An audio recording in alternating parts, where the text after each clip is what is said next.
Bueno, esta noche nos encontramos en los estudios de Canal 24 Horas con Víctor Schneider Arce, coronel en retiro del Ejército, con quien vamos a hablar de los ya 42 años de la muerte de su padre, el ex comandante en jefe del Ejército, René Schneider Cheró.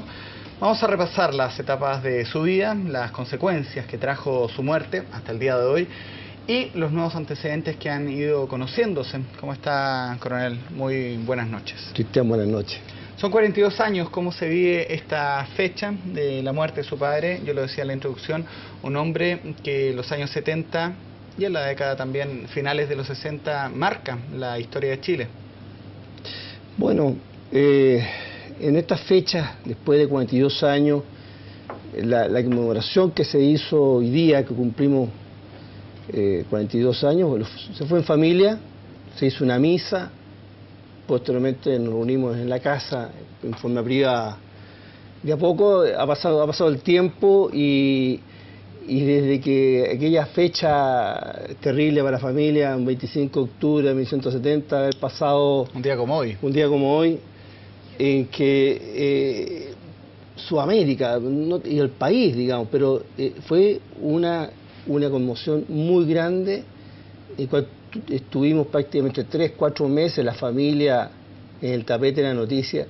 Hoy día estamos conmemorando a nuestro padre, a este héroe nacional, en forma muy íntima, como es propio, digamos, de nosotros, ¿eh? Hay generaciones jóvenes, personas que por su edad puede que no hayan conocido o no entiendan la relevancia que tiene para la historia de Chile la figura del general Schneider. Rescatamos de los archivos de TVN una nota de aproximadamente 2 minutos que habla básicamente de quién era su padre. Lo invito a que la revisemos y luego seguimos conversando. Vamos con ese informe. Fuerzas Armadas de mi patria, fuerzas profesionales, respetuosa de la voluntad popular, la que aplastaron a la insolencia imperialista y a la propia reacción chilena. Esta era la confianza que profesaba Allende en el constitucionalismo de las Fuerzas Armadas chilenas a comienzos de los 70. Postura estrictamente profesional que se conocería con el nombre de su defensor a ultranza, la doctrina del general René Schneider Cheró.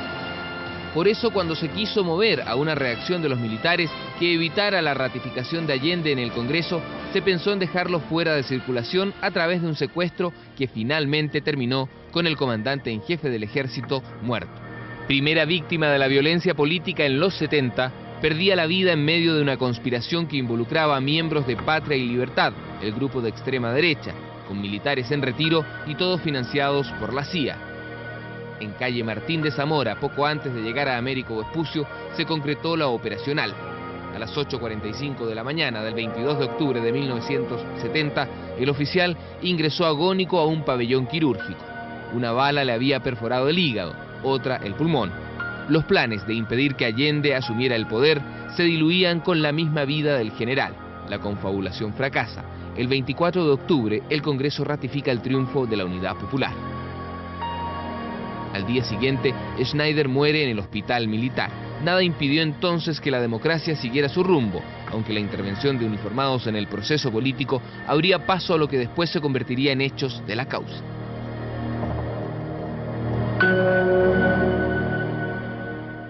Ahí había un pequeño informe que daba a conocer el contexto que se vivía en ese tiempo. Hay que recordar que su padre se intenta el secuestro básicamente para que no asuma Salvador Allende el gobierno. Ese era el objetivo que tenían estos militares, este grupo de militares en retiro y también miembros de Patria y Libertad. Lo decía la nota de Claudio Fariña, se convierte de esta manera en la primera víctima de la violencia política de esa fecha. Después de Portales, más de 100 años, por eso le digo que fue una connotación nacional muy grande. Fue un terremoto en el país, el atentado a mi padre. Y viniendo de las personas, porque justamente lo que siempre yo he dicho, no se entendió lo que proclamaba mi padre. Se habla mucho de la doctrina Schneider, de la doctrina institucional, a la cual siempre hemos tenido eternamente, históricamente, la doctrina del ejército, cuya doctrina en ese minuto, cuando mi padre dice se respeta la Constitución porque no había otra salida y la solución era política. Era cuando grupos de políticos estaban exigiéndole a las Fuerzas Armadas que se negaran a aceptar a Allende en el poder. Exactamente. La presión vino de la derecha y de la democracia cristiana, en ese momento estaba en el poder Eduardo Frei Montalva, digamos, prácticamente la gente que quería y un sector de esa sociedad donde, vuelvo a repetir, no entendía el rol de las Fuerzas Armadas y del ejército en particular. Cuando mi padre dice, se va a respetar la Constitución, mi padre no era político, mi padre era un militar, como los que hay ahora, un militar, 100%, y que él decía que si no se respetaba la Constitución, aquí podía pasar cualquier cosa, una guerra civil. Él le dice 1970. Le dice al presidente Frei que las Fuerzas Armadas no son alternativas de poder. Eso le termina costando la vida. Él dice, hay una declaración, a mí no me consta, a mí, digamos, unas cosas que hay, que está escrito, en que él el presidente Frei hace una reunión con los comandantes en jefe y con la cúpula del Partido Demócrata Cristiano en ese minuto, y justamente dice eso, de que las Fuerzas Armadas no son alternativas de poder y que la solución no está en el aparato militar, la solución está en el poder político, en votar por la persona que ellos querían que no, entonces votar o que votara. No es un problema del comandante en jefe del ejército, ni menos lo curioso que sale mi padre haciendo declaraciones que a lo mejor fue justamente lo que le costó la vida y no otra persona que le quería decir. No me pregunto, esas declaraciones o esa explicación a la sociedad o a una parte de la sociedad que exigía eso, ¿no lo debería haber hecho quizás el ministro de Defensa? Exactamente, yo pienso lo mismo.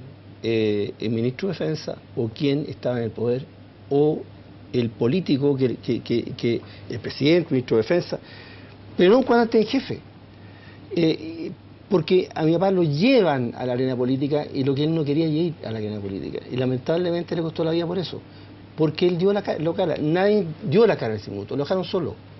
Él tuvo que dar la cara y decir de que las Fuerzas Armadas no iban a intervenir, y eso le costó la vida. Y eso se conoce hoy en día en los ámbitos militares, en los ámbitos periodísticos, quedó para la historia como la doctrina Schneider, es decir, los militares no involucrados en política.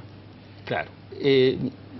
La doctrina que existe, está en la Constitución, las Fuerzas Armadas apolíticas, no deliberantes, quizás disciplinadas.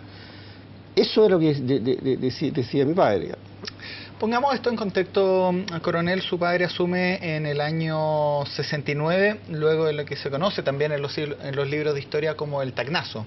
Sí. No sé si lo puede explicar usted mejor. Esto es cuando el general Bió se toma este regimiento alegando bajo sueldo. El general Bió que a la larga también participaría en este magnicidio. Es decir, el general Bió fue el principal responsable de la muerte de mi padre. Por eso le digo que lo pongamos en contexto para que quienes no entienden puedan también cerrar el círculo. En ese minuto, el año 69, por problemas de sueldos, remuneraciones y problemas logísticos dentro del ejército, había una gran presión y demanda interna por solucionar este problema, y el general Bió se aprovecha de esta coyuntura, esta vulnerabilidad institucional, para, posterior a ser relevado de su mando de la división de Antofagasta, por eso mismo, lo relevan, y al llegar a Santiago, de vuelta a Antofagasta, al mando de la primera división, llega y se acuartela en el Tacna, el 21 de octubre de 1969. Ahí al Tacna concurren varios personal, digamos, oficiales de la Academia de Guerra, oficiales de la Academia Politécnica Militar, oficiales de altas reparticiones de la guarnición de Santiago. El Tacna es rodeado y finalmente en 2 días esto se soluciona. Y eso le termina costando la carrera al entonces comandante en jefe del ejército, que era el general Sergio Castillo Aránguiz. Sergio Castillo Aránguiz. Y su padre asume entonces, estaba en Punta Arenas, ¿no? Mi papá estaba en Punta Arenas, llevábamos 9 meses en Punta Arenas. Fue muy de repente cuando mi padre tuvo que regresar, y ahí se descabeza prácticamente el alto mando. Salen todos los generales de división, y mi padre queda con el número 1. Era el general de brigada, mi padre, no había ascendido ni siquiera a general de división. ¿Asume con un ejército enfermo? Esa es la primera pregunta que le hacen. ¿Sí? Justamente, y cuando llega a Cerrillo, mi padre le pregunta, le dice: ¿el ejército está enfermo? Y mi padre dice: no está enfermo, está con una crisis, pero no está enfermo.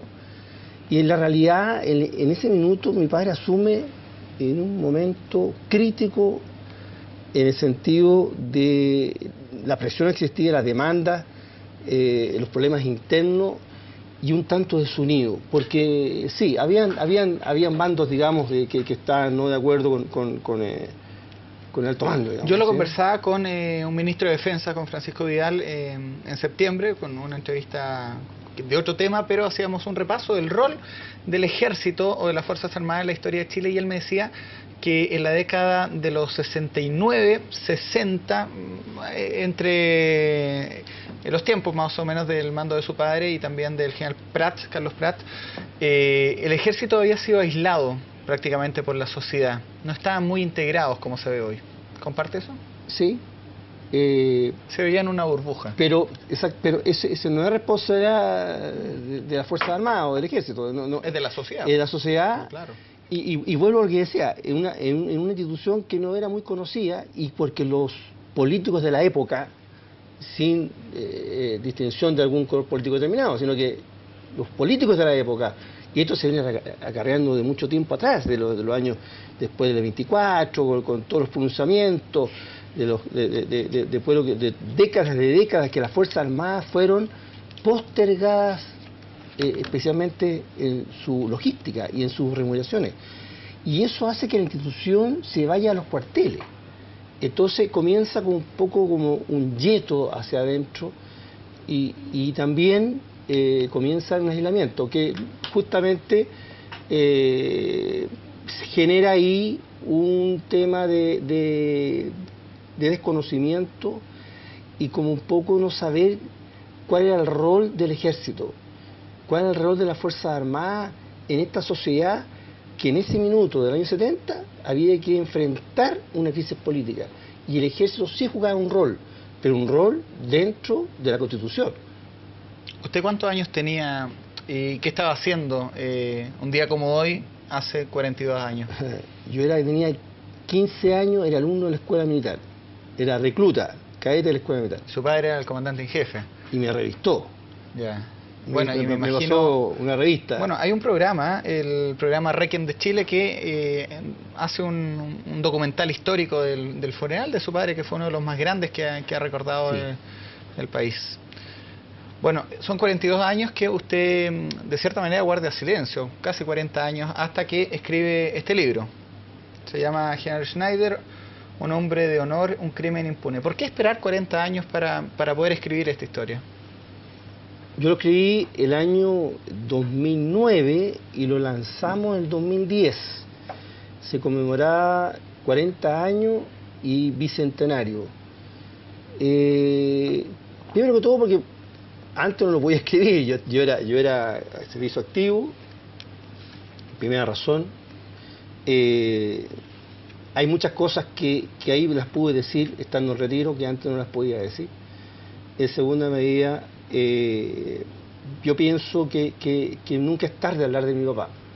Y cuando uno se retrae espera que pase el tiempo y se retrae de las cosas que pasan, como las ve con más objetividad y tienen mayor validez, digamos. Ahí estamos mostrando una gráfica de este libro que, a ver si la podemos poner a toda pantalla también, mientras usted, Víctor, nos puede contar también qué se encuentra en este libro para quienes estén interesados en conocer la figura de su padre, el general Schneider. Bueno, ahí está la vida de mi padre, que es muy interesante, era un hombre bastante atípico en la época, para ser un general. Por ejemplo, unas tantas cosas, mi padre fue el primero en sacar a la escuela militar de civil, digamos, los cadetes no andaban de civil, por decir algo. Mi padre era pintor, pintaba, le gustaba leer. Está la vida del papá, está el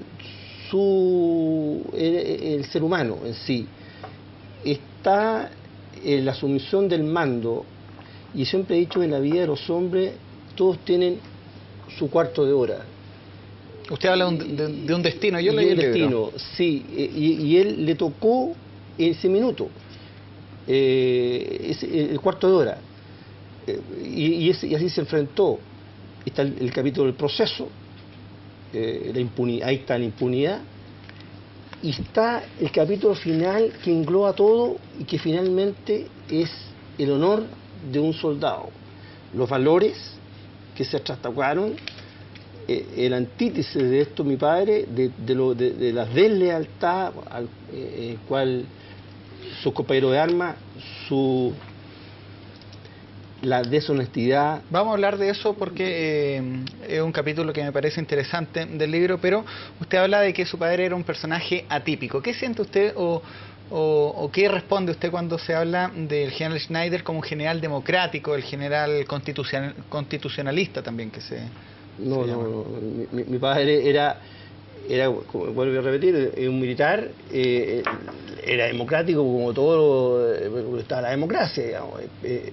Pero los apellidos igual que hablar de la doctrina Schneider, no me gusta porque como que lo llevan a un sector que a mí no me gusta. Por eso justamente escribí el libro. Mi padre tenía una postura, como todos nosotros, una postura política, donde votaba, era opinante, pero eso no lo llevaba a discernir o resolver sus cosas dentro de la institución como cuartel jefe. Entonces, hablar hablaban de general del pueblo. Mi padre era del pueblo, pero no el general del pueblo. ¿Ah? Entonces, no, en ese sentido, mi padre muere defendiendo la democracia, pero no por eso va a ser el general democrático. Y muere traicionado también por cercanos de él, como por ejemplo el general Camilo Valenzuela, que luego en el proceso se logra comprobar que recibió dinero de la CIA. No nombro al general Bió porque es conocido, pero el general Valenzuela lo destaco porque tengo entendido que era amigo de su papá. Lo más triste, Cristian, yo le digo que no hay día, y eso lo dije en el libro, que no me impresionara y no me quebrara al saber, después de 40 años, un poco va la respuesta a la que usted me preguntó recién, ¿por qué lo escribí después de 40 años? Porque además, uno como hijo no me atrevería muchas veces a escarbar los detalles. Una de las grandes cosas que a mí me impresiona es la deslealtad, no del alto mando, sino que de una persona del alto mando, porque fue una persona que lo traicionó. Pero acá usted en el libro dice que se juntaban los fines de semana. Con Camilo Valenzuela, no, con Camilo Valenzuela, cuando antes era el general Camilo Valenzuela, era cuando antes de la guarnición de Santiago, con quien almorzaba y le informaba durante su almuerzo, que unas colaciones precarias que me contaban por ahí, el ayudante que hasta el día de hoy existe, me decían que comían unas colaciones bastante sencillas, y una vez, eran 3, 4 veces a la semana se juntaban, para darle la información a mi padre de lo que estaba pasando, y en la noche realmente también lo llamaba. Ese traidor, el general Valenzuela, era que además se alió con los supuestos secuestradores, que son asesinos, y la idea era avisarle a estos secuestradores cuando mi papá saliera en la comida que tenía en una de las comidas, unos tantos intentos fallidos. Intentos fallidos, claro. Usted habla de un crimen impune porque, bueno, de los 32 condenados hay solo 2 que reciben penas de cárcel que luego son amnistiadas. Claro, fueron el año 72 cuando hubo el primer fallo para los que estaban acá, porque esto fue el año 70, el 22 de octubre. El 23 salen del país, casi todos, o 24, 25, van saliendo del país. Y regresan con el gobierno militar el año 74. Y ahí se abre el proceso, el proceso para amnistiarlo. Claro, amnistiarlo, y el año 78, con la amnistía del 78, se produce en un anexo a esta amnistía, colocan a todos estos personajes amnistiados. ¿Cómo ha sido recordada la figura de su padre en el ejército? Muy en estos bien. 40 años. No he escuchado, tiene que haber alguien, digamos, obviamente tiene que haber alguien que no le gusta, digamos, pero muy bien. Hoy día tenemos un campo militar, digamos. ¿Están los reconocimientos necesarios? Yo se lo pregunto porque, para de repente el que no sabe, el año 71 se inaugura para los que no se ubican en Santiago, al frente del Hotel Hyatt hay una plaza donde hay dos pilares, esos pilares que están afuera, ahí en Vicuña Maquena. Está en Kennedy con Américo Vespucio. Con Américo Vespucio están estos pilares, que se inaugura la primera piedra el año 71 y luego el 82 se inaugura este monumento.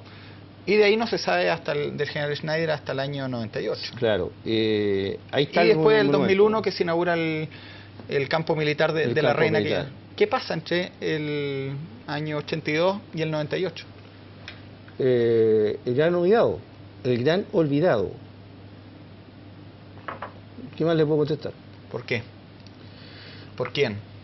Porque no les convenía, porque ignorancia, mire, para mí lo más importante es mirar al futuro, digamos. Pero yo tengo que ser muy honesto. Aquí se olvidaron de mi padre. El ejército como institución no. Por eso yo hago cierta diferencia en la gente que estaba. Algo que se empieza a subsanar también a partir del año 98. Exactamente. Cuando asume el general Zurieta. Con mi general Ricardo Zurieta. Posteriormente mi general Cheire, hacia adelante, y todo de hecho, que no han recordado. El año 70 y cuando se pone la primera piedra asiste el general Canesa. Sí. ¿El general Pinochet tenía algún problema con su papá? No podría decirle, eso no. Pero él posiblemente se restaba de la. Se restaba. Sí, se restaba. Perfecto. No eran amigos, digamos, pero se tocaron en la escuela militar. En el libro está mi jefe Pinochet, en una de las fotos sale ahí. Pero yo desconozco si hubiera habido alguna en el libro discrepancia. ¿Aparecen los nuevos antecedentes que relacionan el crimen de su padre con el caso Caradima? No está en el libro porque eso lo supe posteriormente. ¿Y es decir, la familia teníamos conocimiento nosotros. El año 70, el 22 de octubre es el atentado. Y nosotros tuvimos conocimiento años después, tiempo después, pero conocimiento por rumores de que Caradima habría ocultado a Bulnes. A Juan Luis Bulnes. Juan Luis Bulnes, que participa en el que dispara. Yeah. El que dispara. Bueno, hay que recordar que izquierdo. Juan Luis Bulnes es hermano del abogado eclesiástico de Caradima. Así se entiende también el vínculo.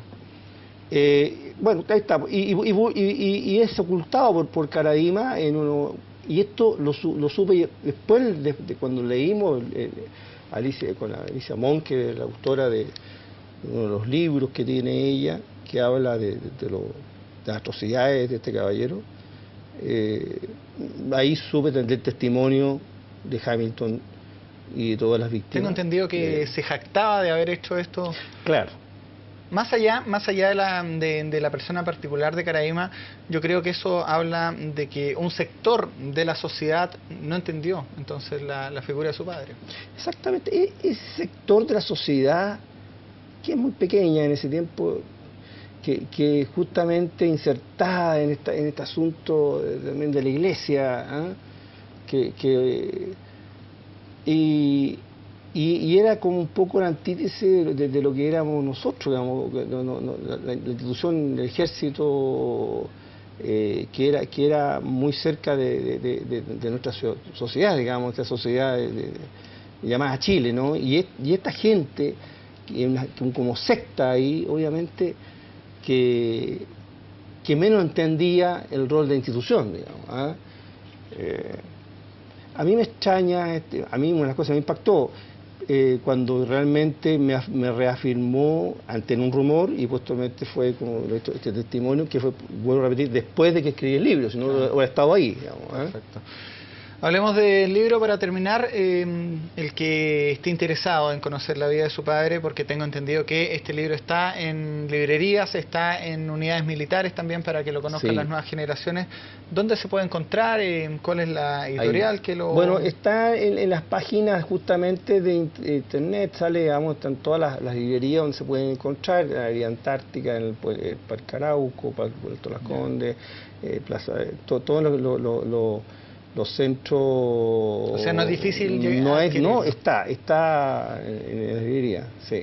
Está fácil acceso, digamos. ¿Y qué mensaje? Es fácil de leer, digamos, además. ¿Y qué mensaje haría para concluir ya la entrevista, Víctor, al que lea este libro? ¿Con qué hombre se va a encontrar?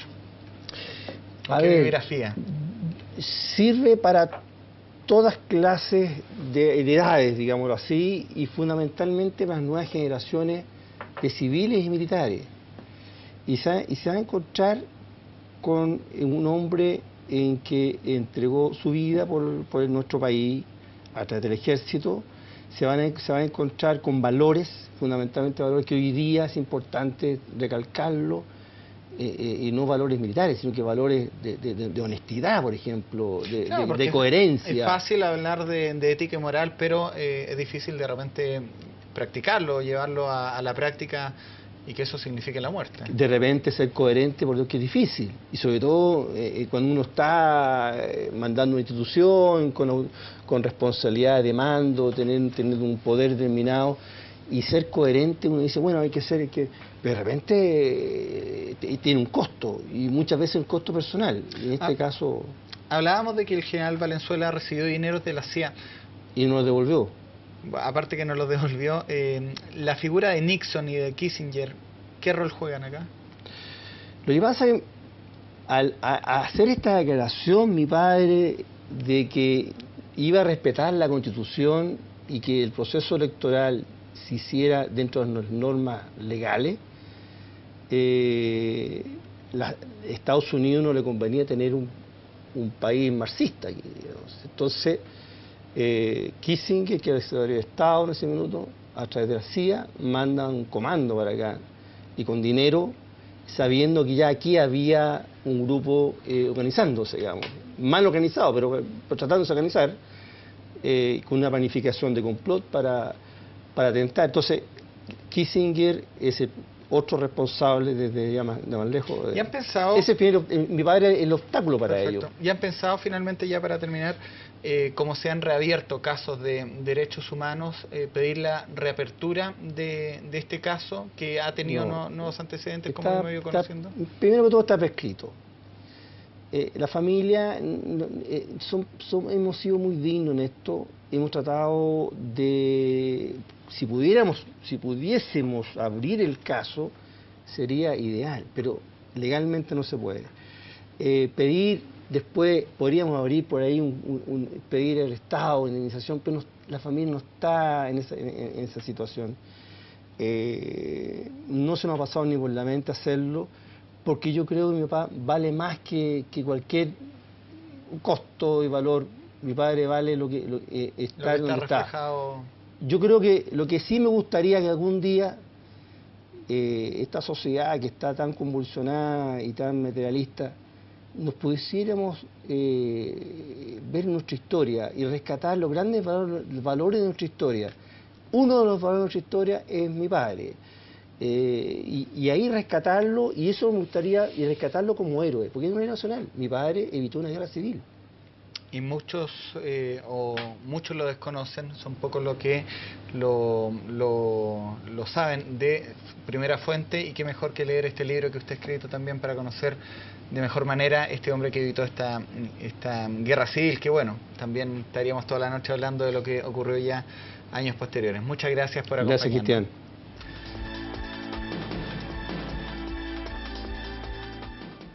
De manera la primera víctima de la violencia política de esa fecha. Después de Diego Portales, más de 100 años, por eso le digo que fue una connotación nacional muy grande, fue un terremoto en el país, el atentado a mi padre, y viniendo de las personas, porque justamente lo que siempre yo he dicho, no se entendió lo que proclamaba mi padre. Se habla mucho de la doctrina Schneider, de la doctrina institucional, a la cual siempre hemos tenido eternamente, históricamente, la doctrina del ejército, cuya doctrina en ese minuto, cuando mi padre dice se respeta la Constitución porque no había otra salida, y la solución era política. Era cuando grupos de políticos estaban exigiéndole a las Fuerzas Armadas que se negaran a aceptar a Allende en el poder. Bueno, esta noche nos encontramos en los estudios de Canal 24 Horas con Víctor Schneider Arce, coronel en retiro del Ejército, con quien vamos a hablar de los ya 42 años de la muerte de su padre, el ex comandante en jefe del Ejército, René Schneider Cheró. Vamos a repasar las etapas de su vida, las consecuencias que trajo su muerte hasta el día de hoy y los nuevos antecedentes que han ido conociéndose. ¿Cómo está, coronel? Muy buenas noches. Cristian, buenas noches.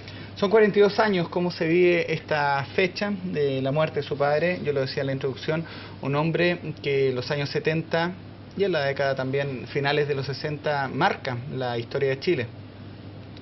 Bueno, en estas fechas, después de 42 años, la conmemoración que se hizo hoy día, que cumplimos 42 años, bueno, se fue en familia, se hizo una misa, posteriormente nos reunimos en la casa en forma privada. De a poco ha pasado el tiempo y desde que aquella fecha terrible para la familia, un 25 de octubre de 1970, haber pasado... Un día como hoy, en que Sudamérica y el país, digamos, pero fue una conmoción muy grande, en cual estuvimos prácticamente 3-4 meses la familia en el tapete de la noticia. Hoy día estamos conmemorando a nuestro padre, a este héroe nacional, en forma muy íntima, como es propio, digamos, de nosotros, ¿eh? Hay generaciones jóvenes, personas que por su edad puede que no hayan conocido o no entiendan la relevancia que tiene para la historia de Chile la figura del general Schneider. Rescatamos de los archivos de TVN una nota de aproximadamente 2 minutos que habla básicamente de quién era su padre. Lo invito a que la revisemos y luego seguimos conversando. Vamos con ese informe. ¡Fuerzas Armadas de mi patria! El oficial ingresó agónico a un pabellón quirúrgico. Una bala le había perforado el hígado, otra el pulmón. Los planes de impedir que Allende asumiera el poder se diluían con la misma vida del general. La confabulación fracasa.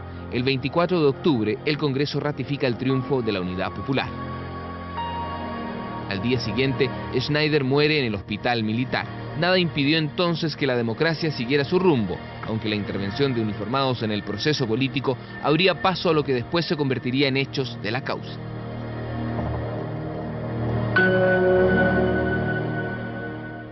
Ahí había un pequeño informe que daba a conocer el contexto que se vivía en ese tiempo. Hay que recordar que su padre se intenta el secuestro básicamente para que no asuma Salvador Allende el gobierno. Ese era el objetivo que tenían estos militares, este grupo de militares en retiro y también miembros de Patria y Libertad. Lo decía la nota de Claudio Fariña, se convierte de esta manera. Estas profesionales, respetuosas de la voluntad popular, la que aplastaron a la insolencia imperialista y a la propia reacción chilena. Esta era la confianza que profesaba Allende en el constitucionalismo de las Fuerzas Armadas chilenas a comienzos de los 70. Postura estrictamente profesional que se conocería con el nombre de su defensor a ultranza, la doctrina del general René Schneider Cheró. Por eso, cuando se quiso mover a una reacción de los militares que evitara la ratificación de Allende en el Congreso, se pensó en dejarlo fuera de circulación a través de un secuestro que finalmente terminó con el comandante en jefe del ejército muerto. Primera víctima de la violencia política en los 70, perdía la vida en medio de una conspiración que involucraba a miembros de Patria y Libertad, el grupo de extrema derecha, con militares en retiro y todos financiados por la CIA. En calle Martín de Zamora, poco antes de llegar a Américo Vespucio, se concretó la operacional. A las 8:45 de la mañana del 22 de octubre de 1970,